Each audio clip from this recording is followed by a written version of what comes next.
and you have quite a few kids, and you don't hear your children's business, and you don't hear their discontent.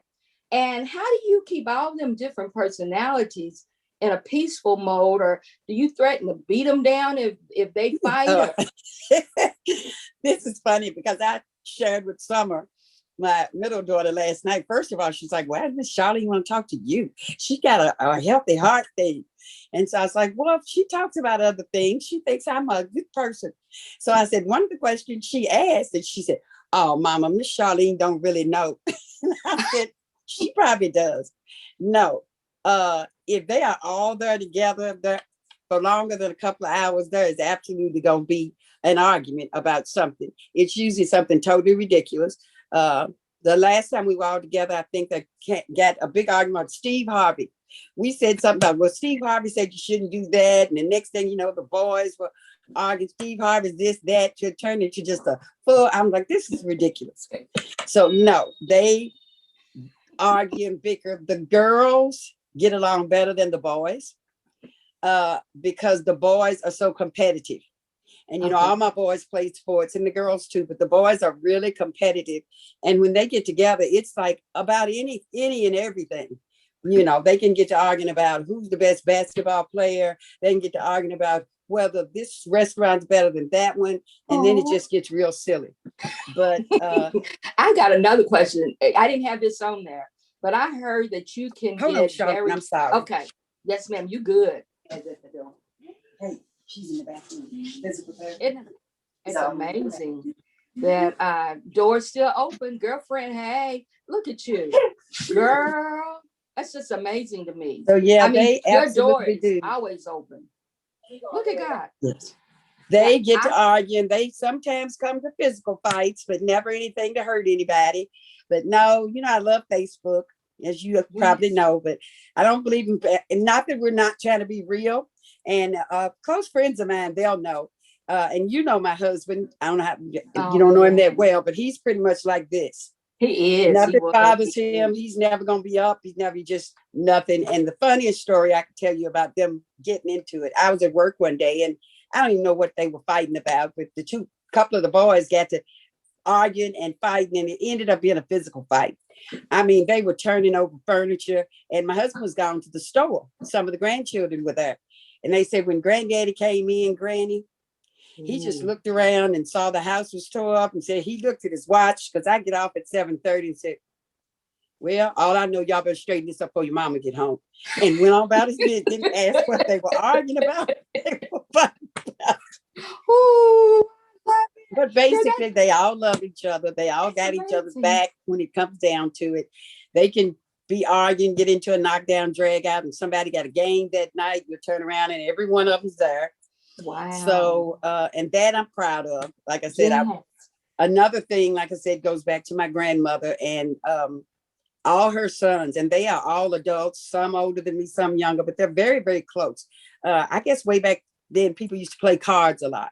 And even to this day, all those, my uncles, they like to get together and play cards. And my mother always says, you just live in a fairy tale life. When I was coming up, that's what I dreamed, that all my kids would be close together and they would want to get together and play cards and do stuff. Of course, I don't think any of them even know how to play cards. So it didn't turn out that way, but they still love each other. And we're a close knit family. Like I said, everybody always shows up for everything, no matter what. So girl, I got to ask you this, Yvette, because I've heard, this ain't on the paper, but I heard that you can be very involved with your children and their games. And if there's a bad call, have you ever got put out? Have they ever put you out of a game? I have never been put out of a game, but they have probably wanted to. It has come close. I've had a ref turn around and give me a look one or two times. And my kids they don't ever say they're embarrassed, but you know, they'll be like, oh, my friends were like, your mama is so funny. I've heard about you, girl. I can admit I am a sore loser. They're like, mama can remember if we lost to somebody, like we lost to Litchfield one time, and to this day, when I come through Litchfield, I get that feeling like I will hate them. It's like, mama, that was 30 years ago. That's like, what I'm talking about. So Ooh, yes, and I never even played sports, but that's something else. Like a part of me was fairy tale. Like when I used to think how many kids I'd have, it was like I'd already decided I wanted one of my sons to be a minister. I wanted one to join the Marines, a few good men. yes. I wanted one of them to be really good and play basketball because I love sports. And I was, of course, none of them have done any of those things. It's other than the sports. Like I had names picked out for at least 12 kids before I was 12 Oh years my old. I was God. never one of those parents who was there, couldn't think of a name. I just had to stick a name to a face Oh my because I God. had my names all picked out. And I wanted 10 kids. That was my goal, was to have 10. But, the good Lord said no, stop me at 7. But Wow, my husband complete. would have liked to Praise stop me God. at 4. I loved it.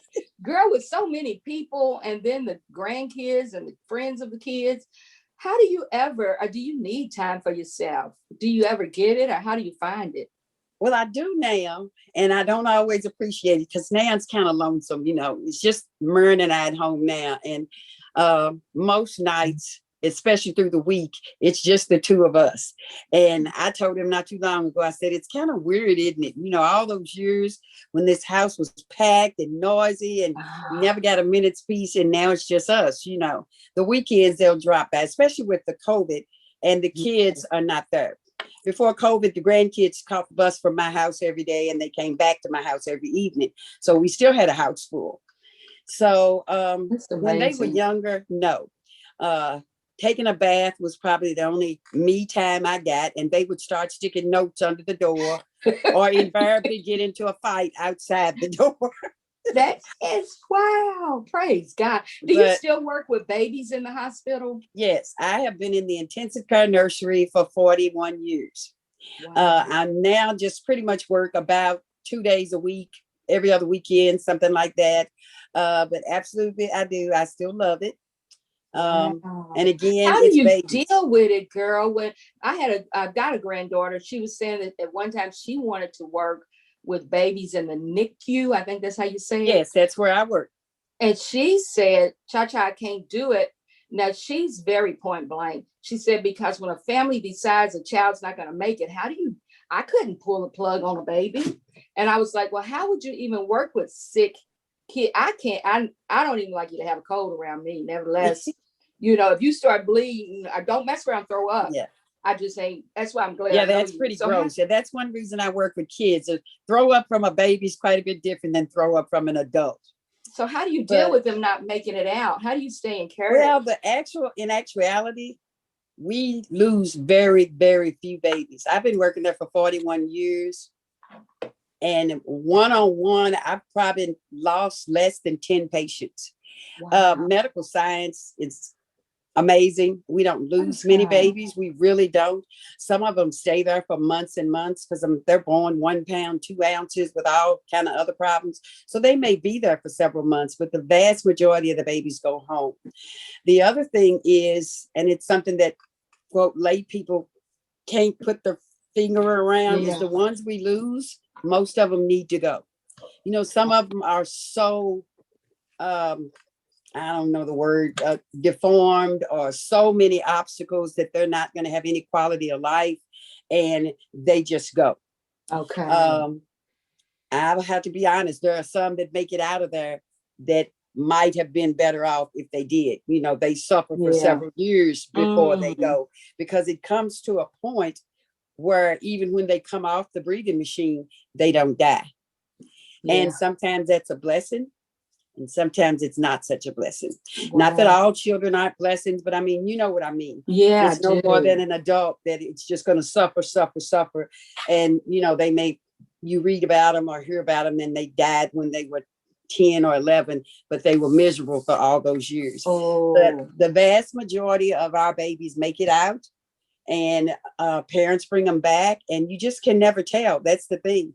Sometimes I've seen babies leave there that I knew we're going to come back tied in a wheelchair, and they'll walk back in there walking and Ooh, talking. look at God. Let me ask you this, girl. This is something different.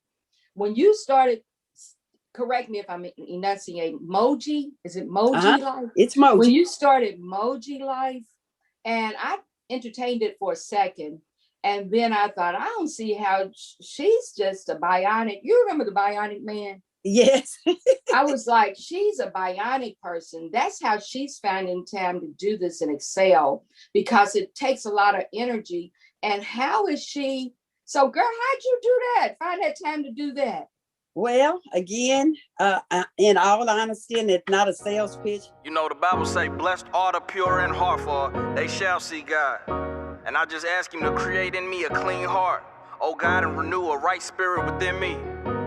Now, I'm not no preacher or anything, but it's all about purifying your body, keeping your heart clean, keeping your heart pure. Thank you, God, for keeping a clean heart in me. I ask for your blessing.